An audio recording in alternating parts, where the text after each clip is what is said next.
Oh, hello.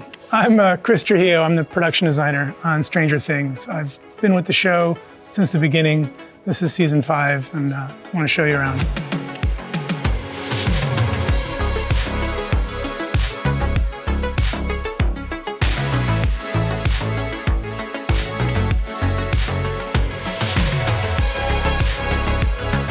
This is, in so many ways, the heart of Hawkins, the heart of our show. This is the Wheeler house basement. It's special for a number of reasons.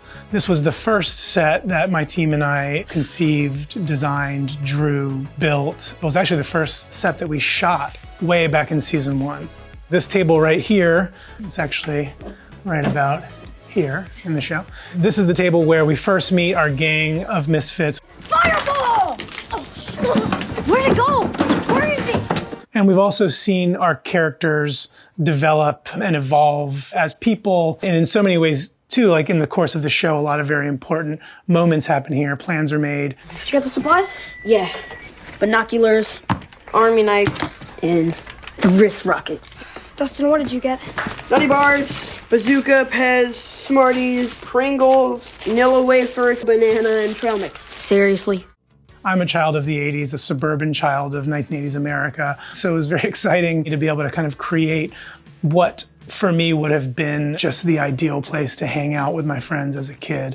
The domestic sets oftentimes are the places where I feel like I can most contribute to storytelling and character development. And that's because this really speaks to who the people who live in these homes are. In fact, it's a mid-century sort of ranch-style house, so it is very like fundamental Americana, American suburbs. And the layering of these sets, my set decorator, Jess Royal, is very fastidious about period specificity and character specificity. So as you look around this space, all of this furniture, which we saw for the first time in 1983, is very clearly not from 1983 and would not have been current at the moment. It's important for us to reflect the reality of how a basement ends up being dressed. And the family, as they're keeping up with the Joneses and they're remodeling the upstairs, mom and dad are very aspirational. So naturally, when we're upstairs in the Wheeler house, we're in this very contemporary Better Homes and Gardens sort of vibe. But when we're down here, we're looking at maybe the leftovers from the 70s or even the late 60s, because we get to have all of this fun color and texture, and everything is a little bit more worn and lived in. We're always really careful in our approach to set dressing into the life layer of all of our sets that they pass the period specificity tests. Almost everything is directly from the period. We buy all of our pieces from estate sales. So we're the people that come in and literally open up kitchen drawers and buy the contents of the kitchen drawers. And that's the lengths that we go to be very specific. Light switches, outlets, all of that is going to be period correct. We've got our old 80s washer and dryer. We may not spend time over here in the script, but it's important to us to have a sense of completion and to show that the entire family is represented. And you've got your basement bathroom, which, while we only spent a brief beat in, is very important to us to have elements like that complete so that we can play that door open, we can play it closed, we get the light coming out of that basement, and you get the depth, and you can see the world that should be there, even if we're not necessarily going to be spending time inside that space. And just kind of goes back to that ethos of creating a world that when actors come in, they feel completely engaged and they can kind of lose themselves in and feel like, oh, they've walked into this world that's on the page. During one of our first days of shooting with the children in this space, and they'd been here for hours shooting, and when one of them walked out back onto the soundstage and looked around, he kind of like stopped. He was like, oh, wow, I forgot that we weren't in a real house. And I just happened to be standing by, and it was like the most gratifying thing I could have ever heard as a production designer, a testament to the work that my art department and my set department does to build immersive environments. Wait, guys, I'm still here. Guys?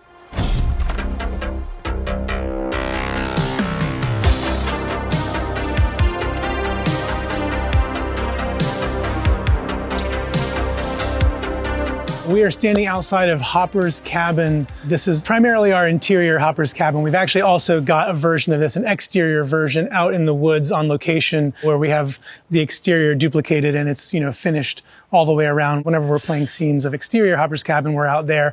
But this facade here allows us to enter and exit into our interior set. Normally this would be surrounded by greens and trees, and we'd be standing in sort of a fake forest, and there would be a backdrop. But for the work we're doing in here this season, wasn't necessary to have the entire exterior world finished on set. This is a set that premiered in season 2 when Hopper was using it to keep Eleven safe and hide her out in the woods.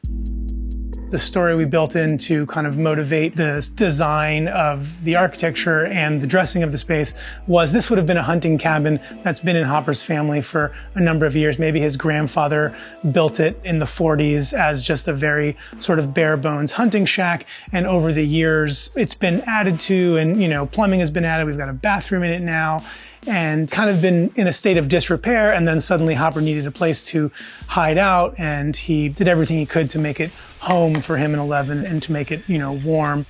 Oh, Jesus.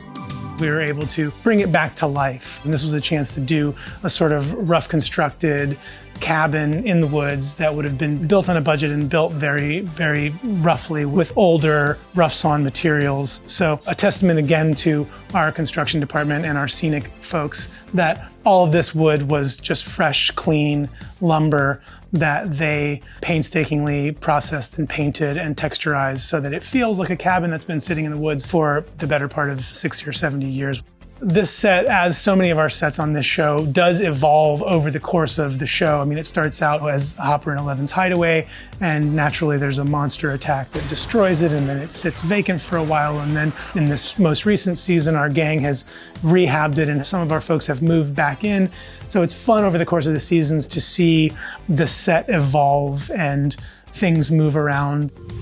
Another of the more interesting modifications to our cabin for season 5 was this situation here. I normally don't let myself get this designy, but this was just too fun of an opportunity, and it was justifiable. The idea being that this might have been an old door from the cabin, and what we needed to build was a homemade isolation tank for Eleven to use her powers, to amplify her powers. So this was our answer to the need for a do-it-yourself sensory deprivation tank that fit the vibe of Hopper's cabin.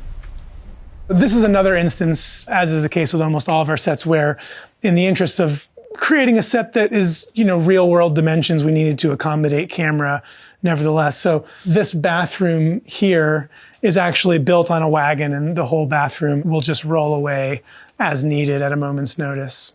It's kind of a fun little detail. Over here, we've got Eleven's room. And in the season that we introduced this, it was very more deliberately dressed to reflect then sort of newly teenage girl's bedroom. But it was funny because obviously the rest of the cabin is very Hopper and very rough. We tried to show that in his effort to make her comfortable, he took the time to paint her room and to kind of decorate it as best he could, likely from thrift store furniture elements. But we wanted to contrast Eleven's world and exploring her teenage years and hanging out with Mike and doing her thing. It wanted to feel like a space that was separate from this old man's hunting cabin. Hey!